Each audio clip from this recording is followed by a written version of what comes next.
ना तो उन्होंने कोई यज्ञोपवीत किया, ना तो कोई कर्म किया, ना तो कोई गायत्री का उपदेश लिया, ना कुछ किया, सीधा संन्यास लेने के लिए निकल पड़े।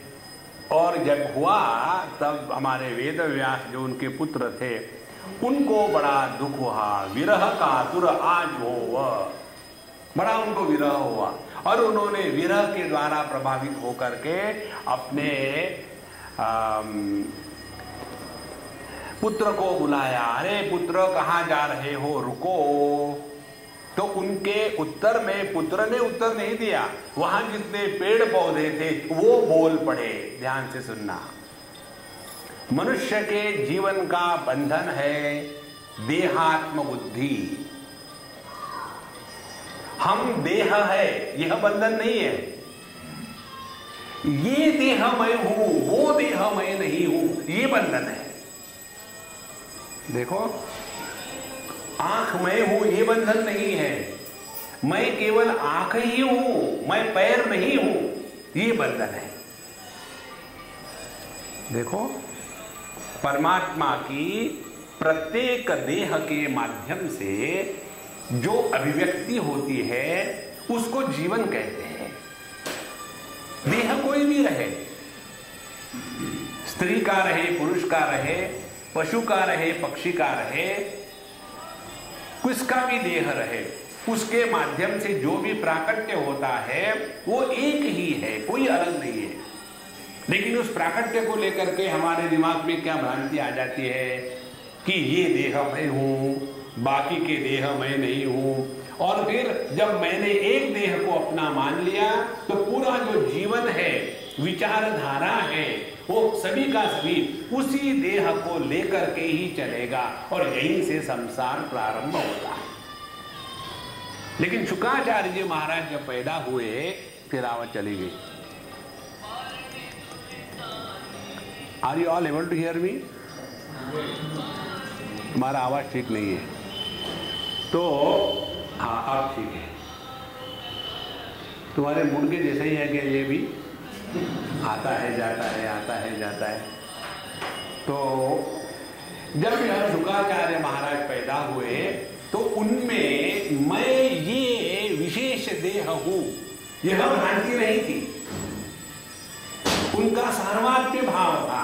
इसीलिए जब उन्होंने यह सुना कि हे पुत्र रुक जाओ, कहां जा रहे हो, तो उनके सार्वत्रिक भाव के कारण सभी के सभी पेड़ पौधे बोलने लगे और इसीलिए वो जीवन मुक्त थे। तो जीवन मुक्ति किसको कहते हैं? जीवन मुक्ति कहते हैं कि जो व्यक्ति देहात्म भाव का त्याग करके देह के रूप में नहीं जीता बल्कि देह के माध्यम से उस परमात्मा को प्रकट करने देता है, उसको कहते हैं जीवन मुक्ति। अब ये काहे को बता रहे हैं आप? ये इसलिए बता रहे हैं, ऐसे जीवन मुक्त पुरुष, ऐसे जो जीवन मुक्त संत थे जन्म से, उनका भी मन भगवान के भक्ति में डूबता था। इसीलिए हम अपने दिमाग में ये बात न लावे कि अब हम तो वेदांत पढ़ लिए हैं और हम तो अभी लेक्चर देते हैं, सभी उपनिषदों को पढ़ के रख दिया है। हाँ, जीवन में रस की निष्पत्ति होनी है। यदि जीवन में रस प्रकट नहीं हुआ ना, तो जैसे एक टर्म आती है अपने वेदांत में, शुष्क वेदांति।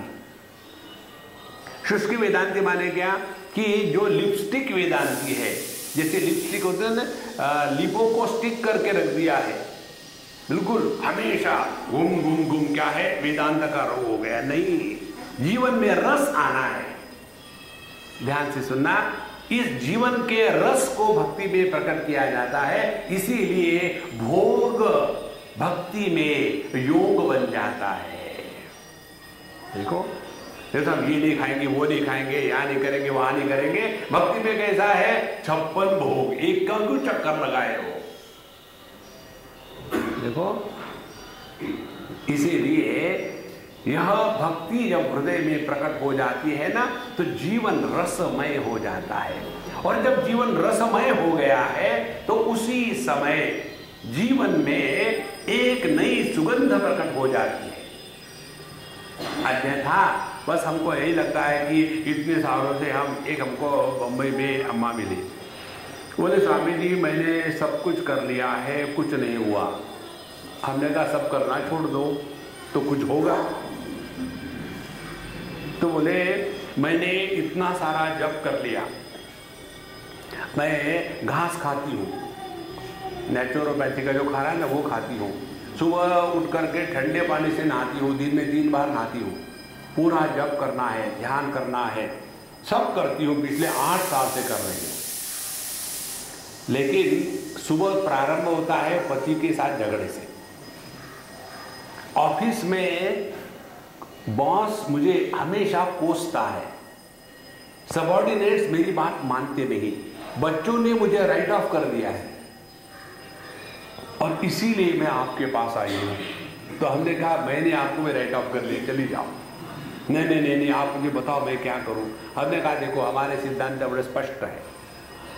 क्या है, हम डिस्कस नहीं करते, किसी भी वस्तु को डिस्कस नहीं करते। डिस्कशन करना हमारे सिद्धांत के विरोधी है, क्योंकि हमारे कन्हैयालाल के भक्त शिरोमणि नारद जी ने अस्पष्ट कहा है। नारद जी मुझे लगता है यूपी के होंगे, उन्होंने स्पष्ट कहा है वादो न अवलंब्य, जीवन में वाद विवाद नहीं करने चाहिए। जिसके कारण अपने मन की शांति नष्ट होती है उसका त्याग कर दे। जो गधा घोड़े को गधा कहता है, उसके साथ अपना सर फोड़ करके गधे बनने में क्या मिलता है। देखो हमने कहा हम वाद विवाद नहीं करेंगे, डिस्कशन नहीं करेंगे। सुनना है सुना, मैंने कहा सुनो। डायग्नोसिस, स्पिरिचुअल पॉइजनिंग और उसके लिए साधना क्या है, दिन में 3 बार खाना खाया करो और उसके बाद सब प्रकार का खाना खाओ और अचार मिर्ची सब बढ़िया बढ़िया। उसके बाद थोड़ा बहुत हंसा खेला करो, थोड़ा बहुत कभी पिक्चर देख लिया, कभी सत्संग गए, कभी गाने गाए, कभी गाने सुने, ये सब करो। जीवन के जीने के लिए सभी प्रकार की अभिव्यक्तियों की आवश्यकता है। देखो जैसे हमने समझो ऐसे मिमिक्री करी, जैसे होता है ना फैंसी ड्रेस कंपटीशन। एक बार कलकत्ते की बात है, ये बच्चों का फैंसी ड्रेस कंपटीशन था। तो एक शंकराचार्य बन के आया, दूसरा कृष्ण बन के आया, तीसरा राधा बन के आया, चौथा यमुनाचार्य बन के आया। एक एक आते गए और ऐसे करके चलते गए, लोग ताली बजाते गए। उसके पश्चात फिर मुझे बताया स्वामी जी अब आशीर्वाद दीजिए। तो मैं गया ऊपर में, तो मैंने पहले कहा मैं फैंसी ड्रेस कंपटीशन नहीं कर रहा हूं। ध्यान से सुनना, आध्यात्मिक जीवन नकल नहीं होती, it is not a mimicry. ये असल में जीना पड़ता है।